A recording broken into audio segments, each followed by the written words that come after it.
রাজধানীর তেজগাঁওয়ে ট্রেন লাইনচ্যুত হওয়ার ২ ঘণ্টা পর রেল যোগাযোগ স্বাভাবিক হয়েছে। এ বিষয়ে আরও খবর জানাতে সরাসরি যুক্ত হচ্ছেন সহকর্মী মাসুদ সুমন।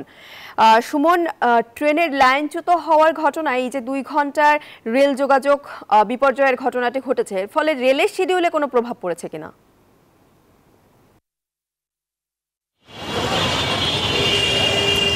প্রিয়াঙ্কা, আমরা রেলওয়ের কর্তৃপক্ষের সাথে কথা বলেছি। তারা আমাদের যেমনটি জানিয়েছে যে রেলওয়ের শিডিউলে তেমন খুব একটা বিপর্যয় ঘটেনি, কেননা এই ট্রেনটি কিন্তু যমুনা এক্সপ্রেস কিন্তু জামালপুর থেকে ঢাকায় ফিরছিল।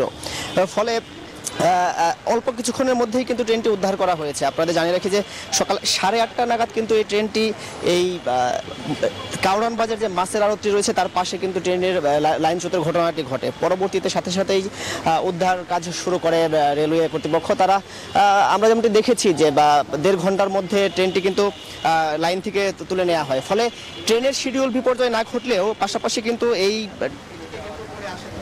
আশেপাশে যে সব রাস্তা রয়েছে, বিশেষ করে আমি যদি যেমনটি দেখেছি যে কারণ বাজার বা কারণ বাজার রেল ক্রসিং বা মগবাজার, এইসব এলাকায় ফার্মগেট, এইসব এলাকায় কিন্তু যানজটের সৃষ্টি হয়েছে সড়ক পথে। আপনারা জানেন যে এখানে 2টি রেল ক্রসিং রয়েছে এবং ঈদযাত্রার যে চাপটি রয়েছে সে জায়গা থেকে কিন্তু এখানে যানজটের সৃষ্টি হয় এবং ট্রেনের যেমনটি দেখেছি যে একটি মালবাহী ট্রেন কিন্তু আটকে যায় এখানে, যেটি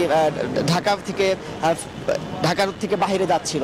আমরা যেমনটি দেখেছি এই ঘটনায় কিন্তু এখন পর্যন্ত হতাহতের কোনো ঘটনা ঘটেনি। আমরা রেলওয়ের সাথে কথা বলেছি। বিকাশে কম খরচে ক্যাশ আউটের লিমিট বেড়ে 50,000, প্রিয় এজেন্টও 2টা।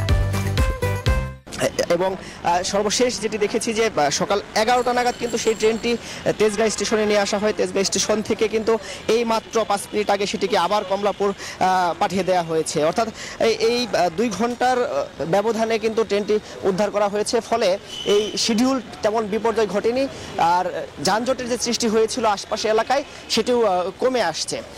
এই ছিল আমার কাছে তেজগাঁ থেকে সর্বশেষ। সুমন, ধন্যবাদ আপনাকে।